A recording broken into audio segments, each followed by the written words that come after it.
To Bill Gates and World Health Organization. Sir ji, Hindi में आप।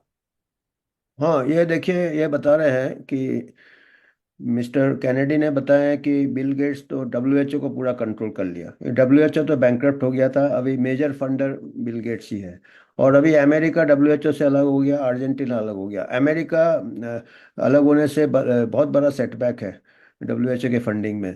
तो अभी तो बिल गेट्स का और ज़्यादा स्ट्रॉन्ग होल्ड हो गया on the WHO, and China का भी होल्ड हो गया डब्ल्यूएचओ में, because China wants to sort out its political strategy through health and WHO, because WHO China बहुत नज़दीक है। और ये तो मिस्टर कैनेडी ने कहा कि बिल गेट्स ने डब्ल्यूएचओ को कब्जा कर लिया। हमारे दुर्भाग्य की बात है कि बिल गेट्स ने इंडियन हेल्थ ऑर्गेनाइजेशन में, इंडिया में जितने भी हेल्थ बॉडीज है, गवर्नमेंट के हेल्थ बॉडीज है, चाहे वो आईसीएमआर हो, आईसीएमआर के साथ तो उनका मेमोरेंडम ऑफ अंडरस्टैंडिंग भी है, एक प्रकार से लेटर ऑफ इंटेंट भी है for research collaboration.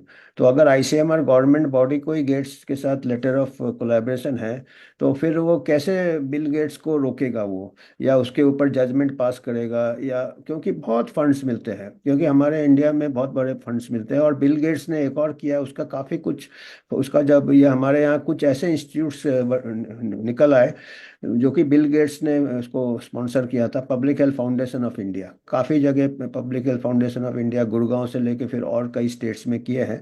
Public health foundation of India को बिल गेट्स ने काफ़ी कंट्रीब्यूट किया था। और public health foundation of India के ऊपर बिल एंड मेलिंडा गेट्स का काफ़ी स्ट्रॉन्ग ये है। फिर आपका जो सीरम इंस्टीट्यूट है, हमारा वर्ल्ड का लार्जेस्ट वैक्सीन मैन्युफैक्चर, उसका बिल गेट्स के साथ, गेट्स फाउंडेशन के साथ पार्टनरशिप है।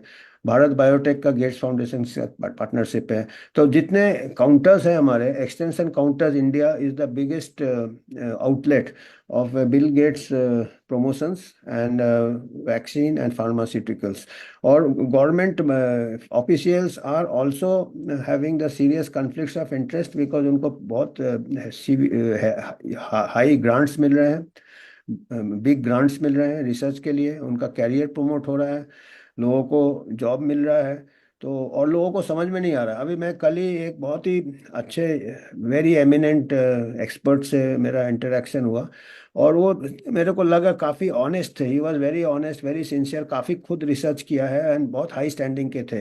पर जहाँ बिल गेट्स का बात उन्होंने किया, तो वो भी बिल गेट्स को काफ़ी लगा कि काफ़ी रेस्पेक्ट करते हैं बिल गेट्स को, क्योंकि जो सीरियस साइंटिस्ट होता है उसको ये सब एक्स्ट्रा चीज़ें मालूम नहीं रहता कि फिलैंथ्रोपी के नाम से लोग, कन्फ्लिक्ट ऑफ इंटरेस्ट है, पॉलिटिकल डिज़ाइंस है, या ये है।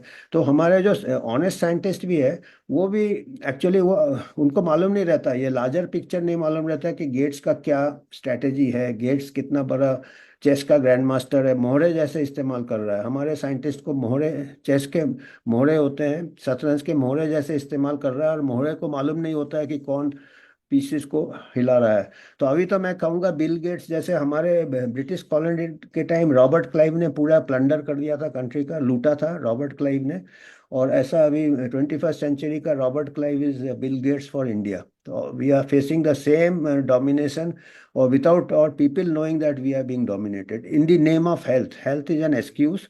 हेल्थ के नाम से हमारे एजुकेशन में भी, इसमें भी, उसमें भी, और काफ़ी इसमें फिर कभी भी पैंडेमिक डिक्लेयर कर देना, कभी भी मैंडेट कर देना। अब डब्ल्यूएचओ ट्रीटी के लिए भी अगर हम साइन कर देंगे under influence of Bill Gates and WHO.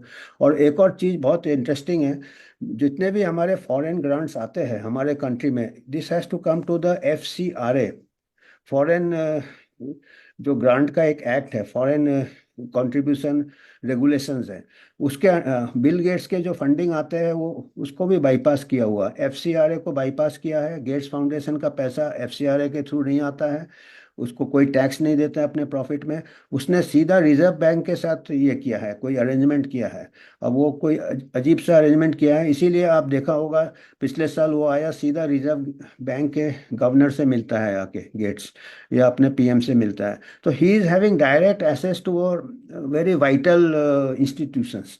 So it's a matter which should be raised in parliament. पर अभी यह है कि पार्लियामेंट में कौन रेज करेगा। आई थिंक जितने भी पॉलिटिकल पार्टीज है सभी को उसने इन्फ्लुएंस किया हुआ है। इनफैक्ट जो public health foundation of India था ये मनमोहन सिंह के टाइम इस्टेब्लिश हुआ था।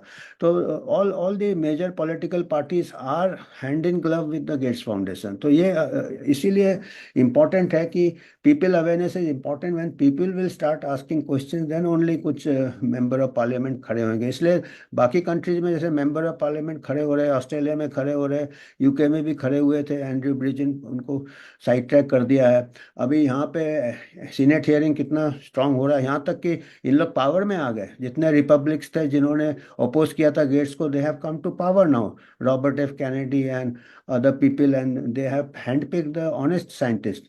तो ये जब ही होगा जब, because the people of America as a vibrant democracy उनको पता चला, और हमारे यहाँ पीपल को पता नहीं चल रहा है। टॉप साइंटिस्ट जो ऑनेस्ट है उनको भी पता नहीं है गेट्स का इन्फ्लुएंस कितना हमारे लिए डिसएडवांटेज है, या हमको एनस्लेव कर रहा है और हमको रियल हेल्थ इश्यूज से डाइवर्ट कर रहा है। हमारे यहाँ भी अफ्रीका जैसे मेल न्यूट्रिशन है, पॉवर्टी है, कम्युनिकेबल डिजीज है, हाइजीन सैनिटेशन का प्रॉब्लम है, फूड एडल्ट्रेशन का प्रॉब्लम है, फास्ट फूड का प्रॉब्लम भी आ रहा है हाई प्रेशर मार्केटिंग से। ये सबको नज़रअंदाज करके वो अपना एजेंडा चलाना चाहते हैं हेल्थ